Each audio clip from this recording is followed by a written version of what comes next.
Tout équipé, prêt au combat, plein de courage et d'espérance, où combattu, petit soldat, c'est comme il plaît à la patrie, je n'ai qu'à suivre.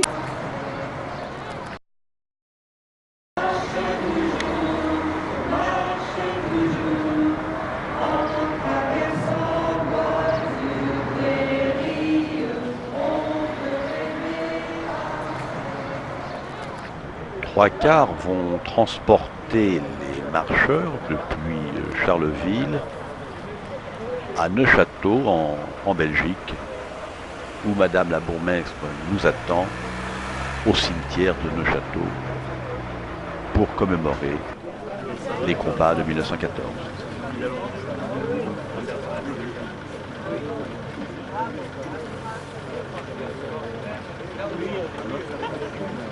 Attention pour les couleurs. Ouais. Envoyez.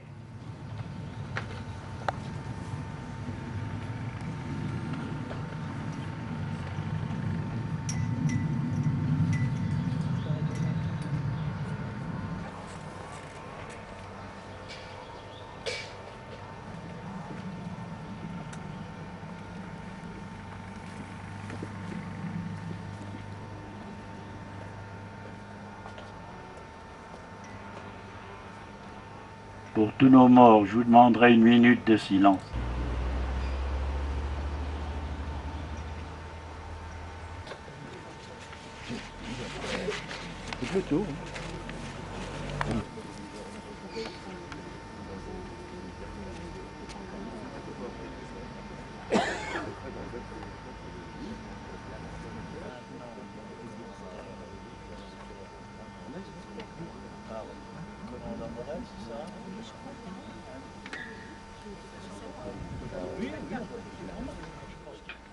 D'être présent dans ce cimetière militaire de Neufchâteau. Nous sommes au milieu de tombes de soldats français. Nous sommes à côté de tombes de soldats allemands. Et ces gens-là sont tombés il y a bientôt 90 ans. Mais on a affaire à une troupe d'élite. Le corps d'armée colonial, c'est la crème. C'est une troupe de professionnels. Ce sont des hommes qui se sont battus déjà dans les colonies, mais ils se sont battus, ce sont des soldats guerriers. Donc ils sont ravis. Ils apprennent que l'armée française s'est battue en Alsace, qu'on a pris des canons.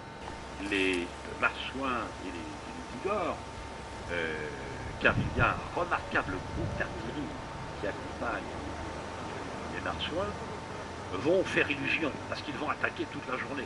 C'est eux qui vont attaquer.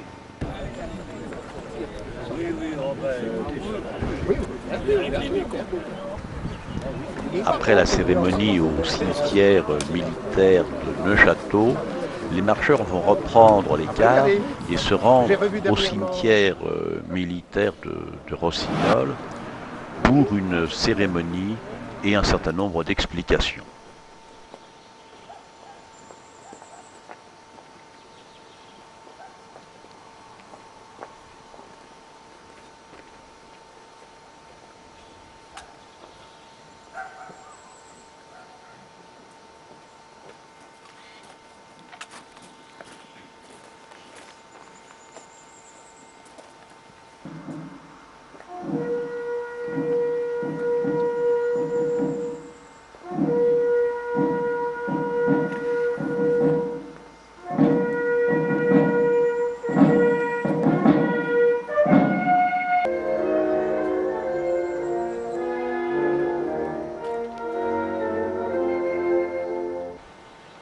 Si vous voulez, ensemble, on va étudier les raisons profondes de cette tragédie, de cette catastrophe.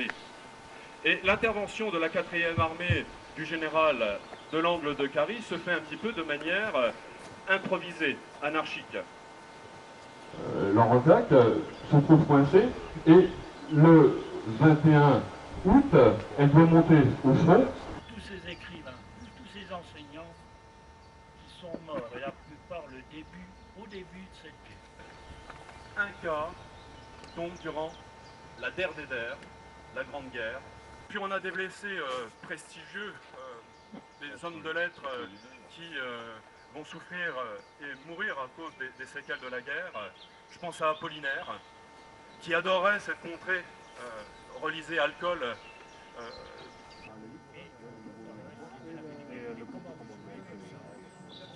Mais au fil de mes lectures, j'ai noté les dates principales de sa vie. Une vie tourmentée, bousculée. Il est passé par tous les extrêmes. C'était dans l'humeur du temps d'ailleurs. Après le déjeuner à Rossignol, les marcheurs se remettent en route vers le mémorial des fusillés.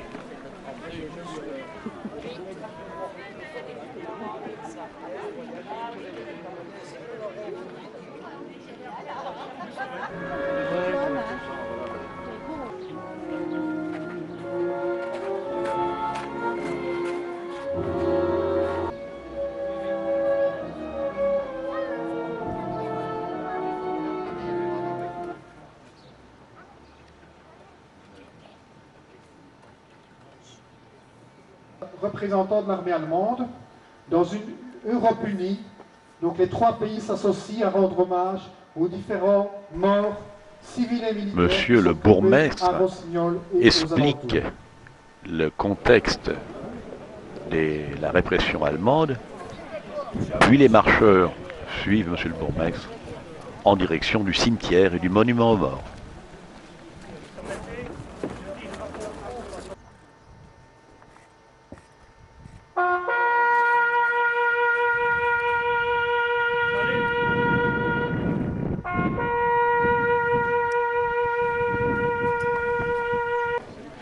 Après la cérémonie, retour en car à Charleville.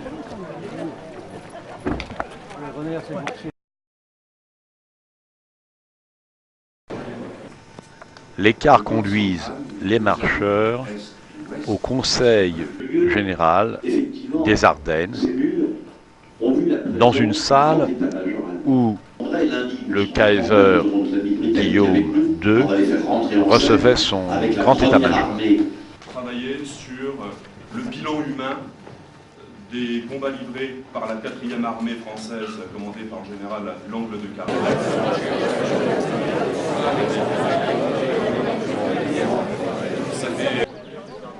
Après les exposés au Conseil général, les marcheurs se rendent au Fort des Évêques.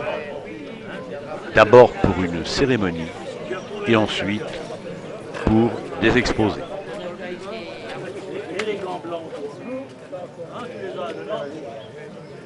Le dépôt de gerbe, s'il vous plaît. Ça serait gentil, merci à vous. Voilà.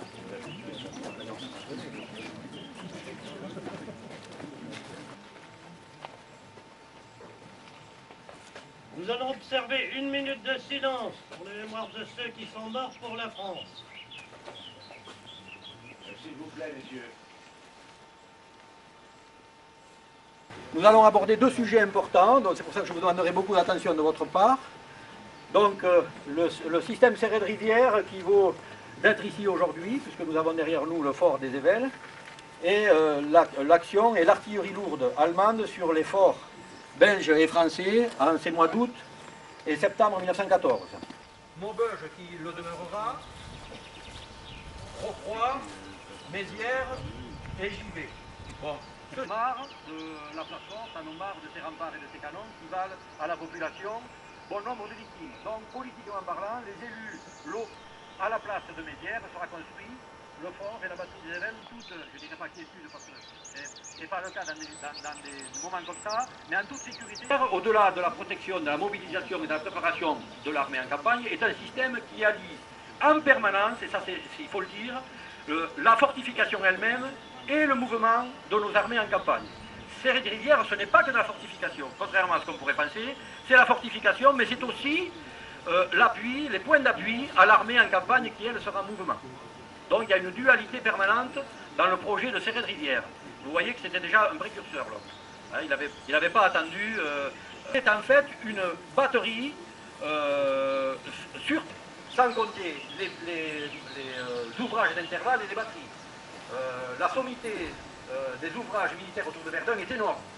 Alors pour embrayer un petit peu sur ce que M. Lascurette vient de vous dire, je voudrais juste ajouter, puisque les deux seules questions ont porté là-dessus, une face à l'Allemagne, 12 forts à Liège, une seconde à Namur face à la France, 9 forts, et en cas d'attaque, que ce soit de la part de l'Allemagne ou de la France, il y aura un réduit national à Anvers qui comportera pas moins de 73 ouvrages fortifiés.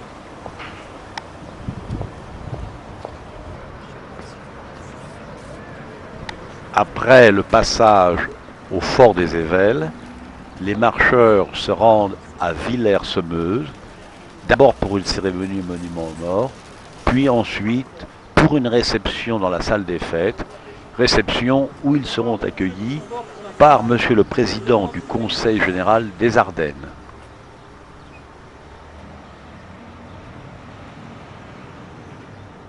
Nous vous invitons à prendre le café à la salle polyvalente qui se trouve à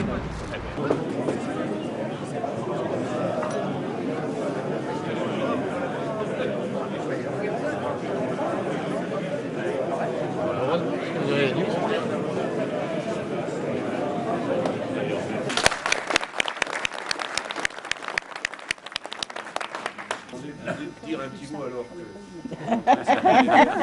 dire toute la satisfaction et tous nos remerciements en votre direction, monsieur, et toute l'équipe qui avec vous avait permis la réalisation de ce moment de mémoire sur une histoire, une période douloureuse dans ce département.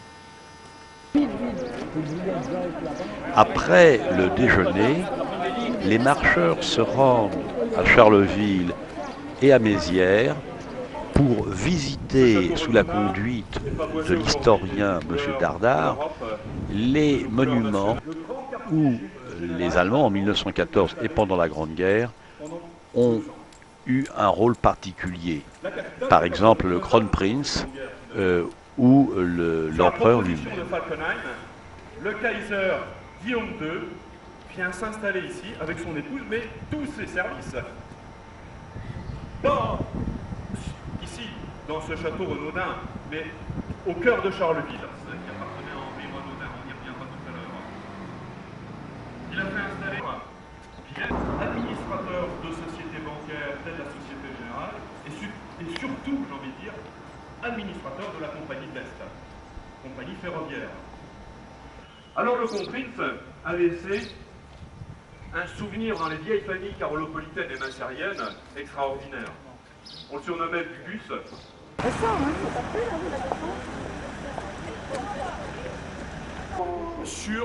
Sur deux niveaux. Ce quartier, de 14 à août 1916, est pratiquement interdit. Il y a des barrières que l'on élève au moment du passage des véhicules.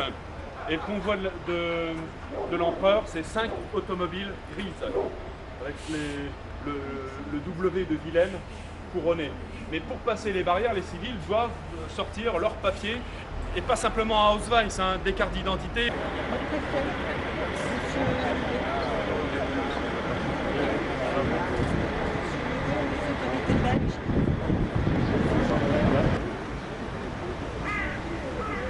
En fin d'après-midi, les marcheurs se rendent au monument aux morts de Charleville-Mézières, où Madame la députée maire, encadrée par Monsieur le préfet et Monsieur le président du conseil général, dépose une gerbe.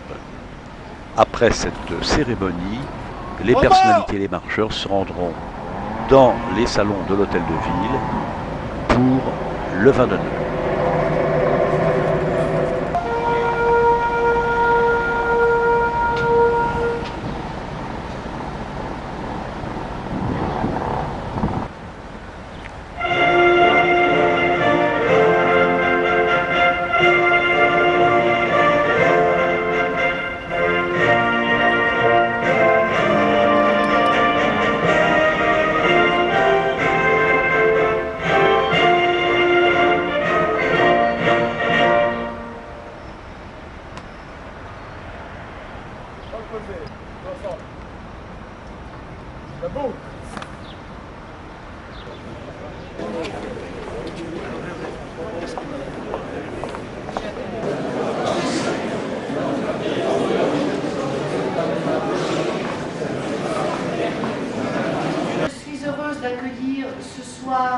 les organisateurs et les participants à ces journées qui ouvrent les 32 journées de marche commémoratives de la première bataille de la Marne.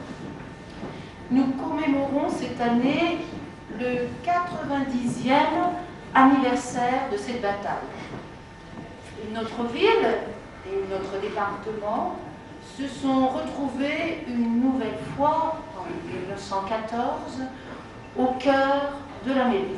Voir comment les habitants de Charleville sont mobilisés pour ces 2 premières journées. Alors, merci Madame le maire et merci aux habitants de la ville. Merci à tous.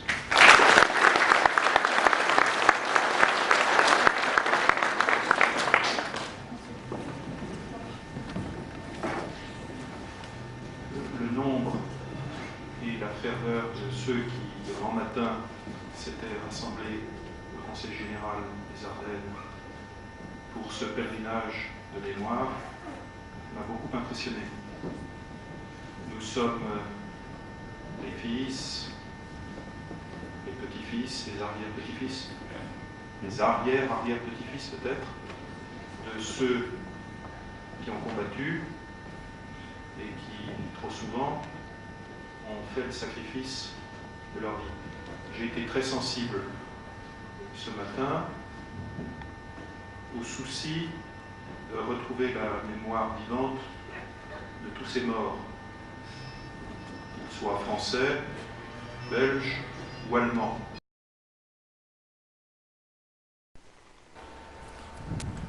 Le premier point de rendez-vous pour les marcheurs est le cimetière anglo-allemand du Cateau. Après la cérémonie au monument britannique, les marcheurs vont visiter le cimetière et entendre leur premier exposé de la journée. Les honneurs militaires sont rendus par un détachement de l'armée de l'air et par une participation importante de l'armée britannique. Aux morts.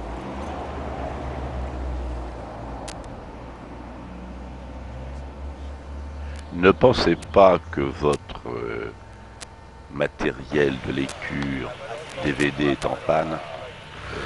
Les petits signes que vous voyez à droite de l'écran sont dus à la mauvaise qualité de la cassette numérique lors de la prise de vue.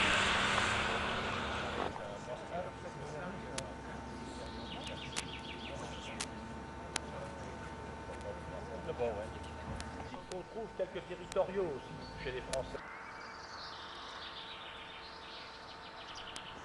L'armée britannique est une armée professionnelle. Il n'y a pas de conception en Grande-Bretagne, à l'inverse de ce qui se passe. Lorsque les Britanniques vont descendre du nord en direction... Les marcheurs vont se rendre par étapes successives à Solesmes.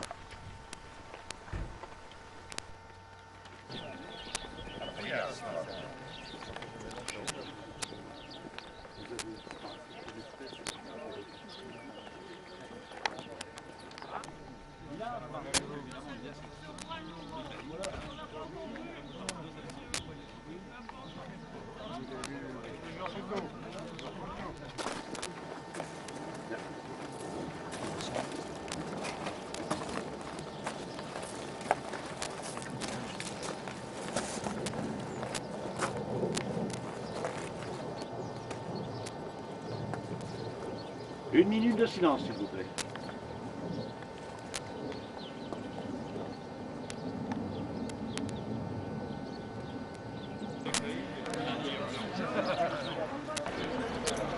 Solesmes est donc une position stratégique que les Anglais doivent à tout prix tenir pour que leur armée puisse traverser.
rappelons ainsi aux jeunes générations les sacrifices et surtout les souffrances endurées par leurs arrière-grands-parents. Le souvenir, cependant, a tendance à s'estomper dans les bonnes du passé. Il est bon que, de temps à autre, des manifestations telles que celle-ci aident nos concitoyens. Voilà, pas de problème. Un peu plus serré si possible. Bon, ben, on jamais comme ça. Un peu si sourit tout, ça c'est très très bien, on va la refaire avec le même sourire si possible. Je vous remercie messieurs.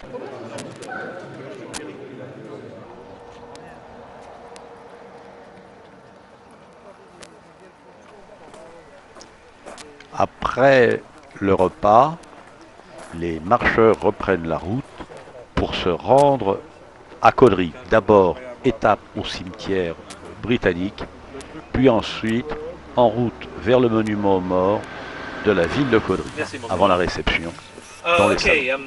Le matin, le 25 août, mon régiment était en train de faire le retrait entre Mons et le Cateau.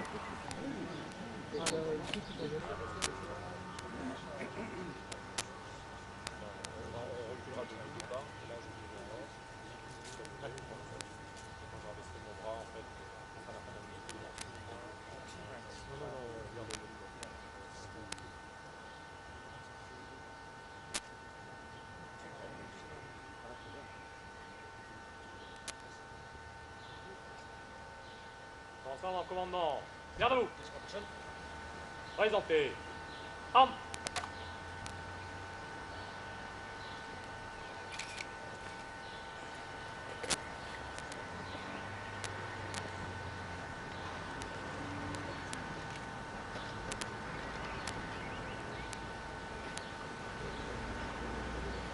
Au mort.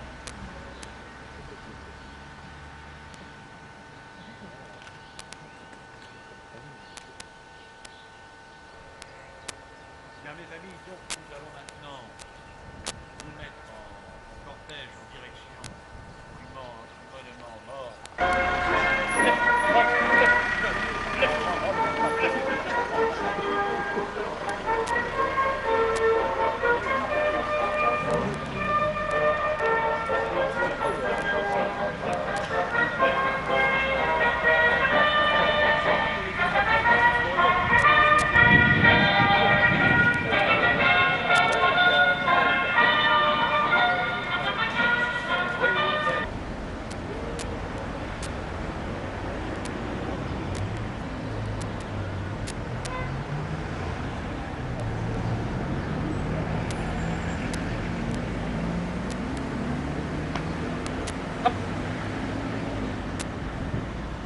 Reposez. Arme. Oh. This one off the brain. All out.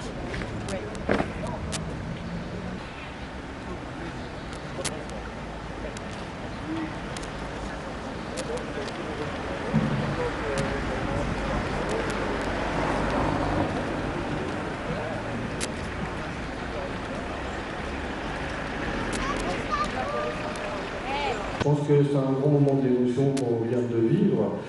En ce qui me concerne, je suis originaire de Caudry, j'ai toujours vécu à Caudry, j'ai entendu mes parents, mes grands-parents me raconter cette histoire. Un petit mot de remerciement au Major Bradley. On va lui remettre un petit souvenir de Caudry, un petit livre de Caudry qui lui permettra de revivre cette journée. Et puis c'était tout un honneur de les recevoir hier, ils sont là depuis hier au soir. Et puis ils ont pu participer quand même à d'Europe.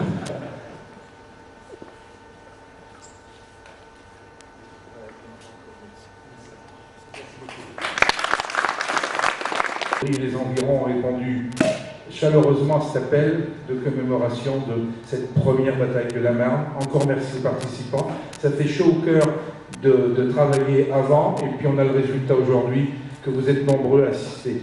Merci.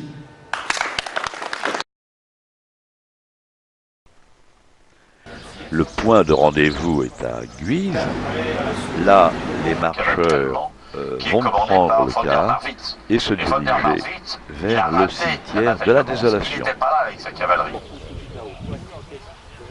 Après un dépôt de gerbes, ils vont visiter le cimetière en essayant de repérer les dates sur les tombes, puisque les exposés qui vont suivre vont relater les combats de la région sur la vallée de l'Oise en 1914. Et bifurqué en direction de Saint-Quentin. Guise était à peu près le centre du dispositif de la bataille. Vous aviez bien sûr des gens d'actifs et des réservistes qui avaient été appelés à la mobilisation générale. Après les exposés introductifs de la journée, les marcheurs se dirigent vers une première étape où Madame le maire les attend pour une cérémonie dans son village. Cette bataille que j'ai dans cette partie, les Français se sont battus avec les Allemands le 29.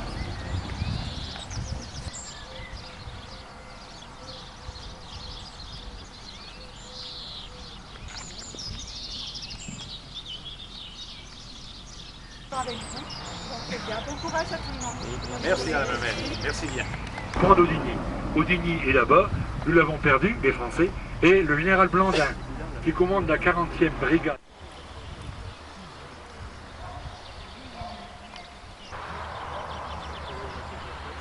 Les marcheurs reprennent la route, mais la matinée va se terminer dans un autre village où Monsieur le maire va les accueillir au monument aux morts, avant ensuite de les accueillir à l'hôtel de ville. Une minute de silence. Vous accueillir ici à l'occasion de cette étape. J'ai l'honneur bien sûr de recevoir pour la première fois à jour le directeur de l'Office des anciens combattants de l'An. Le lieutenant-colonel Oswald, je crois, de l'armée allemande, qui est présent à l'occasion aussi de ces manifestations.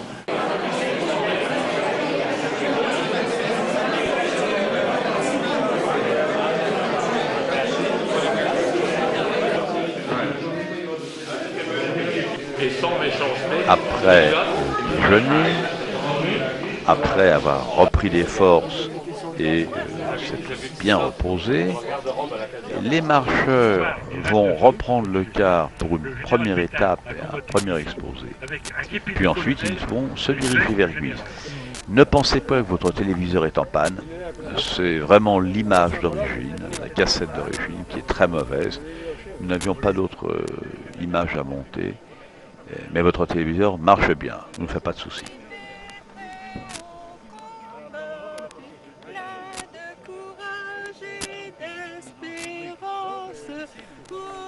La chanson que fredonne Marie-France va devenir notre chanson mascotte dans les jours qui suivent. Après la longue promenade de l'après-midi, les marcheurs arrivent au monument dédié à la 5e armée française. Puis après les exposés indispensables, ils se dirigent vers l'exposition consacrée à la première bataille de la Marne et au souvenir de la Grande Guerre dans la région de Guise.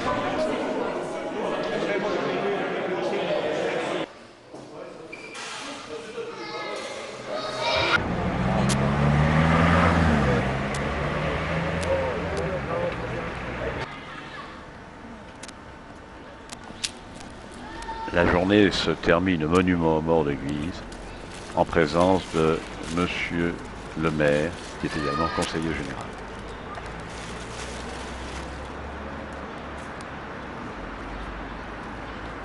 Une minute de silence.